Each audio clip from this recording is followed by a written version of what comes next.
Hi guys. So the last question I asked Brendan was, do you think you would have your license revoked by now if you got caught for every moment on the road? Yeah. I think we all concluded that he would. So we're just gonna, continue. Also, I hope you enjoyed that video. It was pretty great. Okay. What qualifies someone as a bad driver to you? Driving a Korean car, mostly. That's the first thing you can tell for sure. That was like the first thing when I knew we were doing a podcast, and I was like, I need to talk about this. It's like people who drive Kias, just I don't know what it is. It's not everyone that drives a Kia. I won't just say anyone that drives a Kia is a TikTok, but like most people, TikTarded is what I was getting at. But most of the Kias you run across are the ones that are like in the left lane doing 40 miles an hour on I-5. You know what I'm saying? Or they'll be like 3 wide on I-5 and it'll just be all Korean cars. And they'll just be going like 45, just chilling. And you'll drive past them and they'll just either be like staring at the ceiling while they're driving and like not knowing what's going on, drooling on themselves or something like that. But yeah, mostly just driving a Kia or a Hyundai in general. If any of you drive Kias or Hyundais, pretty hateful about that kind of thing. I love you. Okay, question number 5. We're just gonna move along here. Tell me your favorite gambler story. Favorite gambler story? There can be more than one. That's so hard. It's I feel like you could pick one from each gambler. We don't need to get into all that. But it was one you reminded me of the other day, talking about this actually, that it was OG 18. God, there's so many things you could pick out of that one event that were just so crazy. Yeah. But rolling into Gambler Town at like really close to midnight, and just having no idea what was going on. Anybody who was there knows like the waypoint that was on Google Maps would put you on the other side of the railroad tracks. And so having never been to a gambler before, we're on the wrong side of the railroad tracks, have no idea how to get to the right side, and all we see is smoke and lasers on the other side and just lights everywhere, and we're like, what the fuck is going on over there? But regardless, we finally get to the right side. Irregardless, we come into the main gate, and we're kind of dazed from just this long day of driving, because I think we started driving at like 6 o'clock in the morning that day. We're kind of dazed, we're exhausted, we're ready to have a goddamn beer at that point. We're kind of blinded by the person coming up and trying to like talk to us at the gate because they're shining the flashlight directly in our eyes. And at first I was like, are they just doing this to be a dick? And then I was like, oh no, they're probably intoxicated. And it was Tate. Tate shining a flashlight in my eyes and like talking to us, and he's like, what number do you want? And we're like, what are you talking about? What number do I want? He's like, on your windshield, what number do you want? And I was like, I don't know, man. And it's like somebody in the car with me, I think it must have been more, was like 69, and he takes like, fucking, of course he wants 69, just like everybody else. So we didn't get 69, but we did get a dick on the windshield. That was pretty cool. So Tate's kind of talking to us, and he's like, hey, can you give me a ride? And here I'm thinking like he's gonna hop in and show us where we should go camp. No, he was giving us he was hopping in with us so we could give him a ride to the pumice pile where everybody was doing the hill climb at that point. And I at this point am just kind of shocked because I'm getting like buzzed by guys who were just wrecked on mini bikes flying past us left and right. There's just party everywhere going on, and we get to the pumice pile, and Tate's like, thanks, man, hops out and just runs off. And I'm like, dude, where do we camp? And he just kind of does one of these numbers. And just like, oh, okay, thanks. So we don't know where, but it turns out he was just going to shut down all the people who were doing hill climbs up the pumice pit. And yeah, that's about it. Is just Tate hopping into the car, me thinking he was being helpful, and he was not at all. Granted, not saying anything bad about Tate. Great guy. Run into him several times now, but yeah, no, that was my first experience meeting him. My first experience with the gambler. Just like, oh, okay, it's just chaos. I don't know. I feel like that's pretty epic though. I've met Tate like twice. By the way, Tate, shout out to you as well, because without this, obviously, or without you is what I'm trying to say, none of this would be possible. Us doing the gambler and all of that. So I've heard some great stories about you though. Some great ones. It's really fun, you know, because we always talk about, or a lot of the guys and I talk about the fact that like we were always doing this. This is nothing new. I mean, sure, the cleaning up the forest part is kind of new to me at least. That was not something I was doing when I was 16, but I've always been taking shitty cars into the woods and just doing dumb shit. Like that's always been a part of my life, and like now we have something to call it, and we do it with friends, and we do it for a good reason, and I really enjoy that about it now. So yeah, it's a good time. Okay, so now that we talked about your favorite gambler story, I know in the previous episode, we talked about what got you into the gambler, but we, just briefly talked about that because we kind of wanted to do our intro. What actually pushed you to do it? What was your final decision making? And okay, we're getting this car. It's going to go to OG. This is actually happening. So we talked a little bit about what our 2017 OG experience was, but we didn't really explain it. And that was 2017, the summer of, like, during the OG, because I'm in the Army, I have to plan out my leave months in advance. So I had already planned out the leave dates for OG that year. And so that was why we kind of shadowed it in our Impreza. And so we decided to go and see a friend in Bend at the time, and we went to his place and talked for a while, hung out, and we were just kind of like, oh, where can we go to camp? And he recommended a few places, and we drove from campsite to campsite everywhere near Bend. And just every time we got somewhere, it was, nope, sorry, we're full. And finally, we went to Three Creeks Lake, which is, if anybody has been there, they know it's up. You go halfway through Sisters, basically, and then you head south. And you just drive for another, like, half hour, 40 minutes up into the sticks, and you end up at Three Creeks Lake. And so we were hanging out there. We were camping there. Pretty sure it was a waypoint for 2017. I think it was. That's what happened. Is we were at the campsite and we just see all these ridiculous cars coming through, and Brennan's just like, "Wait, is that? Oh my god, it is!" And we're just like, "Woo, cars!"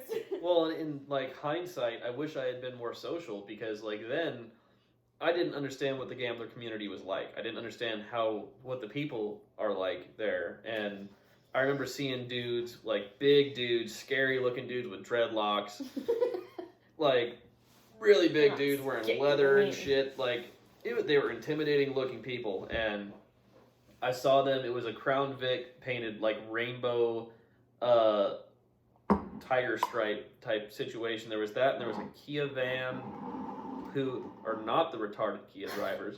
Anyways, I don't know if we can use the R word. I'll use the R word.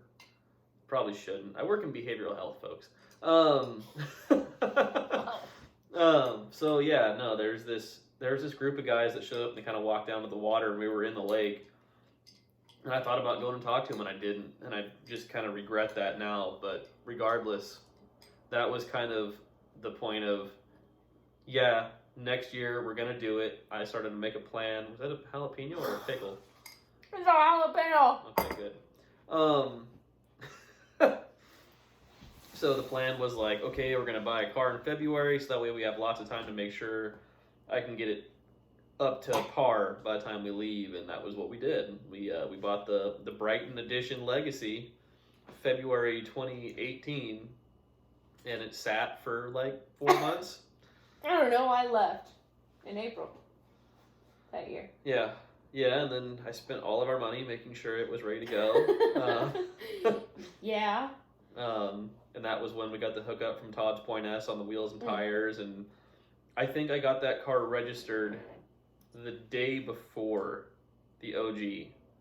Nice. I think that was when I got the license plates and I got the ORV permit. Nice. The literally the day before. The day before, huh? Yeah. That's good stuff. Okay, so now that we got into a little bit about the Gambler. Wow, I cannot speak today. Good talk. Good talk. Huh. Okay. What have you done with Larry this far? Ooh. I would like to know, and I think a lot of other people would like to know what you've done with Larry this far. And Larry is the Gambler, by the way. Sorry, I didn't mean to interrupt you. If you Larry guys don't Legacy. know, this hood came from Larry Legacy, and Larry Legacy is still the Gambler of the family right now. There's really not much done to Larry. Pretty stock. It's been mostly maintenance, repair type stuff that's been done. That's where the majority of the money's been spent. Honestly, Larry is so far cheater class now that it's kind of ridiculous. Used to have. To begin with, it's a Subaru. It was a cheater class car from day one, being a Subaru. But for a few months there, it had a limited slip differential before I blew that up and had to put another one. We're on differential number 3 in that car, going on to clutch number 3. Mm-hmm. But otherwise, it's got Forester struts on it for the lift, and that's about it. PT Cruiser wheels with 22. Nope, I wasn't gonna. But right. What was that? I'm trying to do numbers, and I can't do number talk. Me no math. He can't either. 235, 85, 16 mud stars on it, which are just China tires, but they do pretty good off road. And then other than that, I mean, Mishimoto radiator. That was too big for the car. Inferno Fab headers, NGK ignition system, all the entire ignition system, and then otherwise, like I said, just maintenance. As far as doing the timing belt, water pump, all that stuff. The brakes are all brand new. The ignition system is new. The entire fuel system, other than the injectors, is new. Tell us about the tires. Where's the tires? What about them? Like you cut out to make room for them. Yeah. That was just a lot of cutting. That was a lot of cutting. My buddy Joe made the skid plate and the front and rear tube bumpers for it, and he was the one that originally cut the fenders to fit those tires. And even after he was done cutting, I had to do some more cutting to make sure there was more room, and then I also had to get in there with Senior Sledgehammer and just completely hammer out the firewall to make room. No, there was a lot of massaging done to make room for the tires, and I think it's time for more lift to clear that tire. So, with that being said, though, I remember when we went to Winter Wonderland, so you guys know that was my first event that I went to. Larry decided to puke coolant almost the whole way, but it was manageable until we got to camp. We got to camp, we set up, and then we're like, all right, let's go party. And Nate was like, yeah, you guys go do your thing. And so we get in Larry, and we go up to the top of this ridge, and it's really pretty. You can see the mountain range off in the distance. Really great view and all that. But beautiful. Then Larry's like, I'm gonna puke. And so we literally, I was like, hey, Brennan, let's take a picture. This is a really great spot. And we ran into like some other friends, and of course Pete was with us. Wow. So I think we should talk about Jonathan Peterson. He has been there with us from the beginning with the Gambler stuff, because we've mentioned him a couple times now in the videos. Yeah, I was trying to still, go with that, but I just can't speak. That's why I was like, wow, because I was messing up. I was trying to help you up with, trying to help you out with your fuck up there. Well, okay, here's the thing. I was talking about how we turned Larry around to take the picture, but as soon as we turned Larry around, that's when we saw like the rest of the coolant just come out of the car. Oh yeah, just dumped profusely, just kept coming out of the car, and you could smell it, and you guys all know that smell, right? It's disgusting. I can't stand it. But yeah. So Pete, you can. So yeah, Pete. So when I first did the OG in 2018, there was 3 other guys that did it with me. Well, 4. 2 other cars. There was Jonathan Peterson in the Pathfinder, and he had with him Chris Perrette, who is another guy we work with. And then there was Leo Hernandez driving. He had a 2001, I want to say, might have been a 2000 Subaru Impreza Outback Sport. Mm-hmm. That car was really nice when he got it. If he had maintained it at all, it would have been a great car. But I think he just ruined it and then sold it to somebody once it wasn't worth anything. But Pete got this 2001 Pathfinder that's just an absolute gem. Everything works on it. It just looks like ass. But that thing has been a stud through multiple Gambler events. He's done great with it. But, I mean, again, it's hardcore cheater class along with a Subaru because he's even got low range, which is just completely unfair. But he's been a really good friend. You're going to steal my... You already finished your drink? What the shit? Mine had 1 shot of alcohol in it. Well, you also had more beverage, so... I had spicy beverage. Anywho, yeah, no, he's been a really great friend, and he's been really good with the Gambler community, and he's done great things with us. Yeah, we miss you, Pete. He did his 3rd event with us at Winter Wonderland 4, because he did OG 18 with me and Winter Wonderland 3 with me. And the 3, I don't remember what was wrong with the Pathfinder, but he was scared to drive it. I think it was cooling system or something. Also, since we're on the topic, you guys, if you want to see some footage, I'll upload it here in just a second. It'll do a cutaway, but we actually did something with Pete not that long ago. It was it like January? Or was it December? I don't know. We went down to Brendan's parents' place. Oh, the snow run. Yeah, and Brendan took us out, like, his neck of the woods, basically, and we took Larry and we took Patty, and gosh, I've never seen someone with so much talent driving backwards down a mountain thinking you might die He drove like a mile and a half in reverse. Yes. Also, Pete, you gotta put this on Tinder. I'm saying that it's going to be impressive to the ladies. Who can drive backwards for that long? I'm just saying. Speaking of which, same concept about that, because we were talking about back in my neck of the woods down around Larch Mountain, Silver Star, and Washougal. I'm planning on doing a run sometime, hopefully this fall, maybe September-ish. It's going to be a Larch Mountain run. That one's going to be my first open to the public. As many people as want to come can come. Hit me up, DM me, comment on my Facebook post, talk shit to me openly. I really don't care how you do it. Just let me know if you want to go, and I'll shoot you an invite, and you can come. We'll address the events closer towards the end, but yeah, that's a good thing to remember, just so we keep track of it. But I'm gonna go ahead and provide you guys with this video real quick. It's a quick snapshot of Pete driving backwards. I think you're really gonna enjoy it, and then we'll be right back.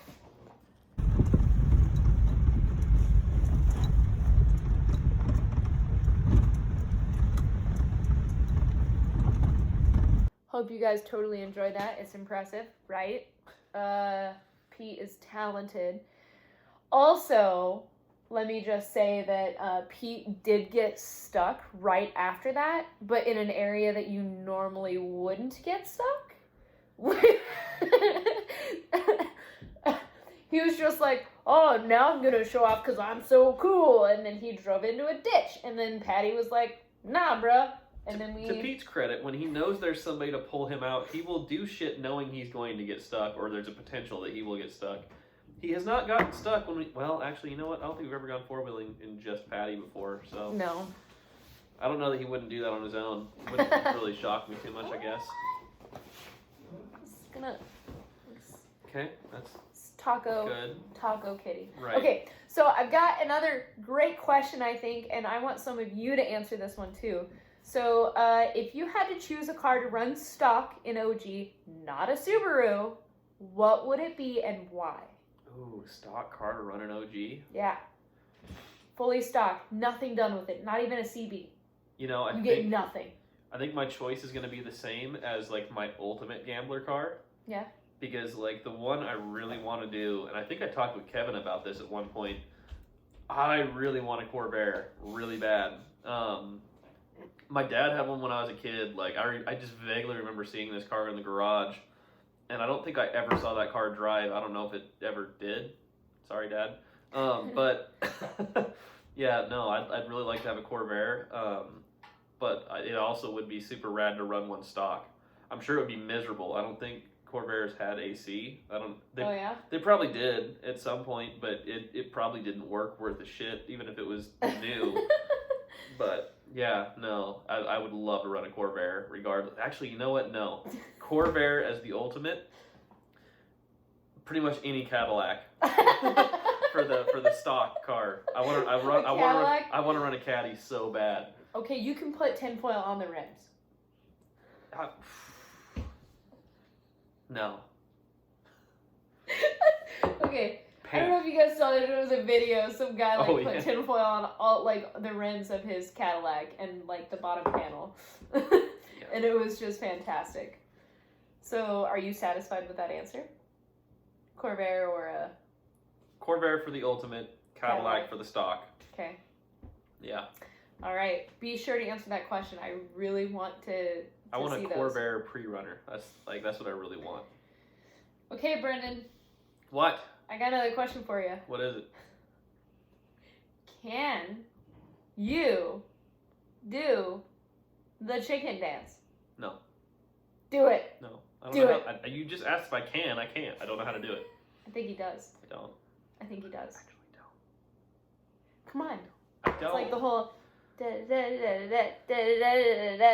something. See, you don't even know it. Of the two of us, you would be the one to know it.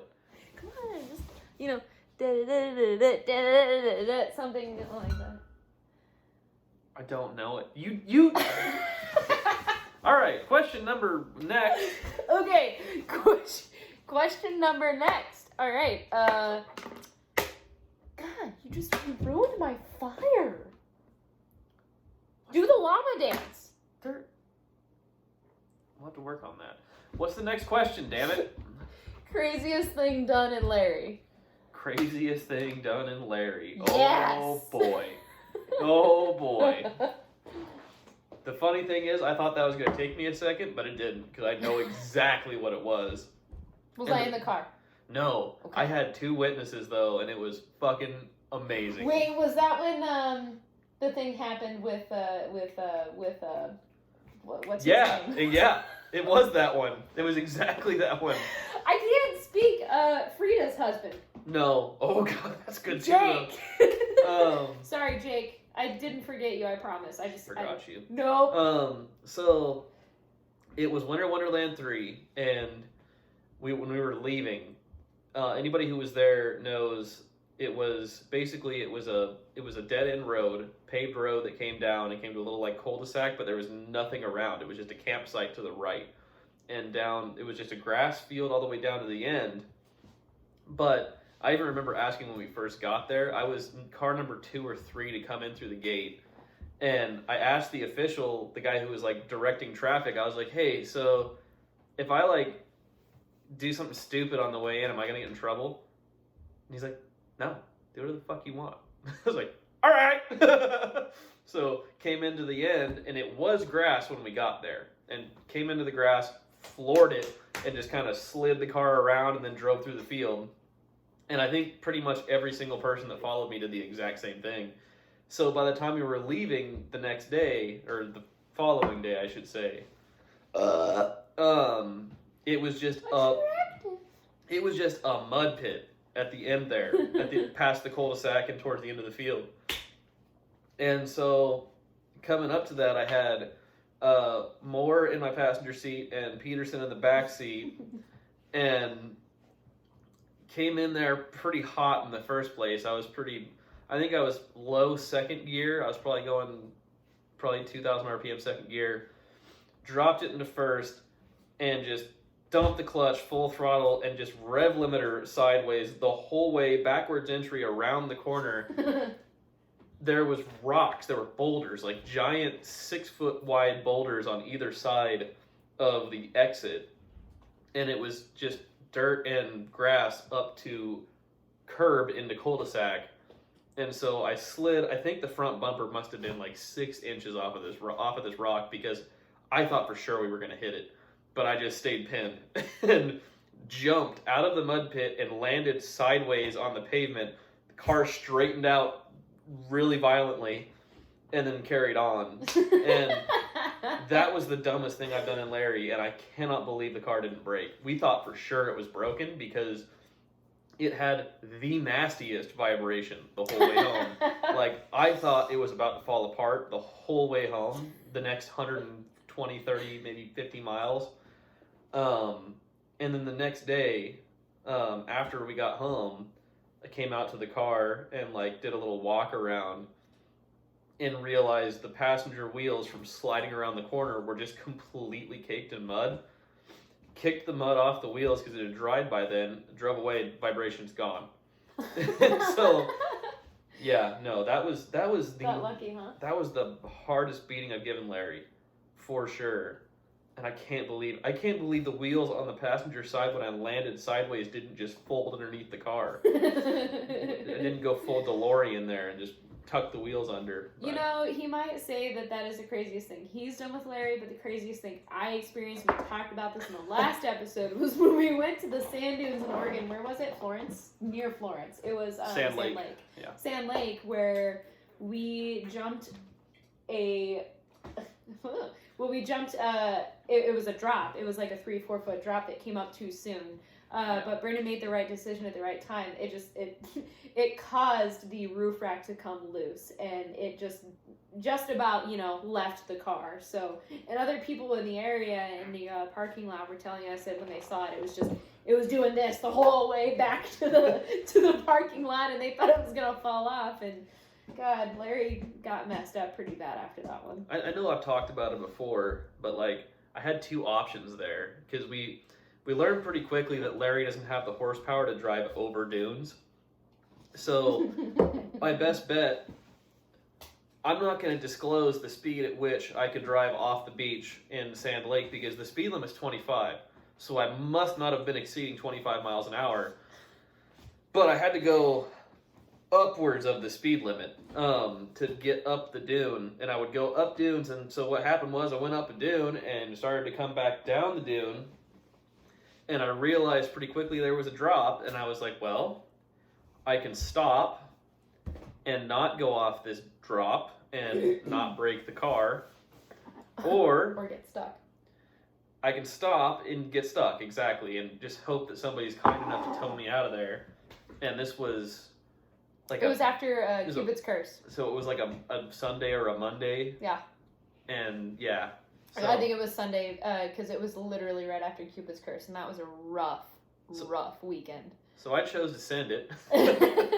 And as it turns out, in the same violent gesture that broke the roof rack off the car, also crushed the passenger rear wheel bearing. For any of you who saw the pictures on the Gambler group, I had about 5 degrees of camber on that rear wheel from just the wheel bearings being completely gone on that side. Which, at the end of this, we can totally share those pictures. They're pretty video I have with Scott tugging it back and forth. Yeah. So there is a video of when we brought the car to Scott's place, and we were talking about how he needed to fix the wheel bearings, and so Scott's just sitting there shaking the wheel, and it's moving, and obviously, it's not supposed to do that. So I got some pretty great content for you guys to see after the video, too. I knew it was going to Scott's shop, and I was like, fuck, I am not going to have this sit in this guy's shop overnight. So I was like, okay, wheel bearing, drum, slave cylinder, like every single thing on that rear corn, axle, everything that goes in there. Everything I could order from O'Reilly's, I was like, get it to me now. Let's do it. We got it done. They got it done. Scott got it done. Let's be honest here. Scott probably got it done. Yeah, Scott saved my ass on that one. Okay, so to end this podcast, there's actually something I really want to say to somebody who had really helped us out a lot when we had some rough times, right? So Anthony Carls, he adopted our dog for us when we, were separating. And I can't thank him enough. His family has done a lot for him. He looks really happy. Thank you for the updates. But following that, we love Hoover with all of our hearts. We love that dog. He is crazy. He's funny. But I want Brendan to tell us the story of why he named Hoover Hoover. Our dog's name is Hoover. Well, was Hoover. I'm sure He's he's still alive, so it's still Hoover. He's still alive. He's still with Anthony Carl, so thank you. And he's a fellow gambler, by the way. So if you guys haven't reached out to him, he's pretty awesome. Super Great cool guy. to get along with. But yeah, Hoover is still kicking it. Hoover's still great, but there's a funny story behind this, and I just want him to share this with us because I think it's great. I really wish I could tell it to the entire depth that I'd like to, but YouTube might ban us if I gave the full story. But so, either way, I work, as I said before, I work in behavioral health. And the unit that I work in is split half and half behavioral health and occupational therapy. We're a pretty soft group. But regardless, irregardless, in the Army, even with a small unit like ours, we're assigned some maintenance people. And so one of the maintenance folks we were assigned a generator mechanic, because we do have like 12 generators or something like that. And our generator mechanic's name was Hoover. And Hi, Hoover. And Hoover is probably one of the better mechanics I've met in my life, especially for his age. He's really experienced. He's really apt to learn. He's a very intelligent guy, and he's also a really, really nice guy. And for that reason, we emotionally abused him as much as we could. Obviously, as a joke. Yeah, we really enjoyed picking on him because he took it so well. Most people, like even myself, God, I would not handle the joking as well as he did, because we just basically insulted him on a daily basis. No, not even daily basis, like hourly basis. It was just constant abuse towards this guy. And he just took it in stride and was always great to us. He took care of the rest of us so well. And God, I learned a lot from this guy about shit that I had never worked on before. So yeah, no, Hoover was a really great guy. And now I say was because he's not in the Army anymore. He's now Coast Guard, so was is the apt term. Was a great guy. Really miss working with him. Was a great guy. But so I told him within like the first few hours of meeting him just to talk shit, because I learned pretty quickly that talking shit to Hoover is what you do. I said, Hoover, I'm going to get a dog and I'm going to name it after you. And so that's what I did. Followed through. I got a dumb dog and I named it after him. Well, and literally the next morning after we got Hoover the dog, he puked all of his breakfast up immediately on our front porch. And so I took a picture of it and sent it to Hoover and said, God damn it, Hoover. Anytime Hoover did anything crazy, Brennan always sent it to his friend Hoover and was like, why? Why would you do this? But the best part is when we went to adopt Hoover, I had a really bad day, and Brendan was like, hey, just, I don't know, go to the dog shelter, do some window shopping. Never tell a woman to go window shopping at a rescue. You just don't do that. Maybe at the mall, right? I don't really like shopping for clothes. I mean, I like style, obviously, but I don't like shopping for clothes. But animals, oh my God, they have my heart, every single one, except for the bird that wakes me up in the morning. We've got Robin that's just an asshole. I farted. Nice.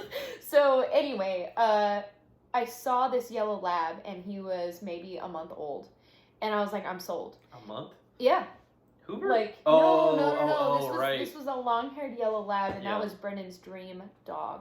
And so I went to the front desk, and I was like, I want this dog. Like, I didn't plan on getting this dog, but I want this dog. And they're like, sorry, another family's coming in to pick it up. We just didn't put the sign up. And I was like, okay, it's not meant to be. But I did another round. Meanwhile, Hoover's taking a shit through the door, and she's like, okay, I guess we'll settle for this one. No. Well, I did another round, and there was this dog that kept jumping up and getting all excited every time I passed his kennel, and it was Hoover. But that wasn't his name at the time. I think it was like Sebastian or something like that. Yeah, like some weird name. And he was so cute. He had these cute, fluffy, floppy ears, and I was like, dude, I want to play. I want to spend some time with you. And so they let me spend time with him, and I kept sending pictures to Brennan. Brennan's still at work. Brennan's like, stay there with the dog. Like, he did not want me to leave the dog. He came immediately after work, and that was the end of it. We took Hoover home. Like, he was part of it. But the best part about this whole story is when I told Brendan I wanted a dog, he's like, we have to name it Hoover. And I said, no, absolutely not. And he goes, yes, we are. And I said, why? And he goes, well, let me tell you why. And so he told me all these terrible stories about picking on Hoover. And I'm like, wow, poor Hoover. Like, he must hate you guys. I mean, clearly he doesn't, because he helped us out a few times. And he is a really nice guy. I really like Hoover. But yeah, I thought that was a good story to end on with your interview today. Yeah. What'd you think? No, I like it. No, Yeah. That's good. We miss Hoover, but Anthony, thank you for taking care of him. He's in better hands. We are just in such a tight space right now that he would not enjoy his life not right put now. him through this. There's no way I could make him live here. No. He would lose his goddamn mind. I am losing my goddamn mind, but that's because I'm sharing this house with her, so. Wow. I don't even know what to say to that. Just make it under the table. All right, we have a co-host here now. I'm still here. Damn it. It's going to take a lot more than that to get rid of me. Okay, so since I'm here, we're going to go ahead and end this podcast. There's something I want to share with you guys, but before I grab that, actually, would you mind going to grab my drawing books real quick? They're next to my side of the bed. Okay.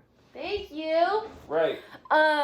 While he's doing that, I have 3 shout-outs of my own. Not that we haven't done plenty today, but Nicole Poe, she surprised me with a gambler driver's license, gambler ID, which is awesome because I had submitted a story about Scott and how cool he is. Okay, I'm gonna get my chair. I deserve this chair. Anyway, so Ooh, shit, I moved the whole Nicole Poe, she made one for Scott Howells, and then she surprised me with mine. I had a really bad week, and that's when I waterboarded my Subaru. So, Nicole Poe, thank you. Cheered me up. You're awesome. I see that you're doing great things in the gambler community for everybody. I appreciate that about you. BJ, you're awesome all around. Thank you for always being there at my birthday, which was totally awesome still, regardless of what happened that night at the bar. I'm not telling the story on YouTube. No way. The night you fought him, right? Okay, well, anyway, BJ, thank you so much for being awesome and taking pictures and just always being at the events to make it known how much fun we're always having, and thank you for the support. Amy and Tyler Bearden, you guys are probably our first friends that we made together as a couple. I know Brendan has made some friends with other people individually, but when we started gambling together, we met you guys. Yeah, and we hit it off, and you guys you're a fun couple. You're great. You're a good gambler couple, really. Yeah. Yeah, you guys are super fun. But thank you for allowing us to accompany you guys to Fossil during the reopening opening of the bar. Yeah, that supported us during Winter Wonderland. That was super great. I really appreciate that. So, yeah, you guys are fun. So keep in touch, everyone. We do miss you guys. We want to do hood rat things with our hood rat friends really, really soon. And you're all hood rats. All of you. All of you. Just saying. All of you. So. Disgusting. There is one thing I do want from you guys, okay? I've been having an artist block. I'm not great at drawing or anything like that. But I've been practicing, right? Because my daughter, she's 9 years old and she's better than me. And so I'm gonna show you guys this, okay? I started working on this guy. I don't know if you can see him. Okay, it's an octopus, right? But I kind of like messed up on this tentacle. It's just kind of weird and awkward. Yeah, this podcast was about Brendan, right? So it kind of looks like him, right? Does it look like him? I think it looks like him. He needs 8 more arms. Anyway, I am going to post a picture of this in the comments, and I need you guys to finish this guy. Make it stupid. Make it ridiculous. I need it. Okay? Help me finish this drawing. I think it'll be fun. It'll be a good way to keep you guys connected. And if any of you guys want to draw a llama for us, We want to use a llama for our logo. We need to make a logo. Amber needs to draw one too. I will. But I think if we could figure out a logo for this podcast, we can all work together on it. Yes, actually. So what we'll probably do is we'll set up a contest for some sort of logo for the podcast. I obviously like the one that I did digitally, but I always love work that people do themselves and that they put hard work into and thought into.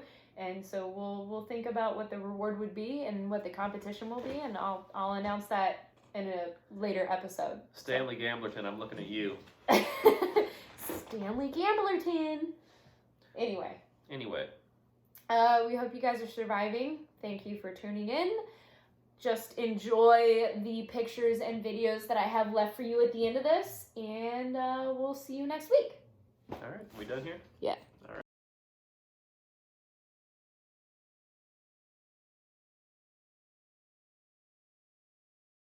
Oh yeah, it was driving kind of weird on 512 this morning.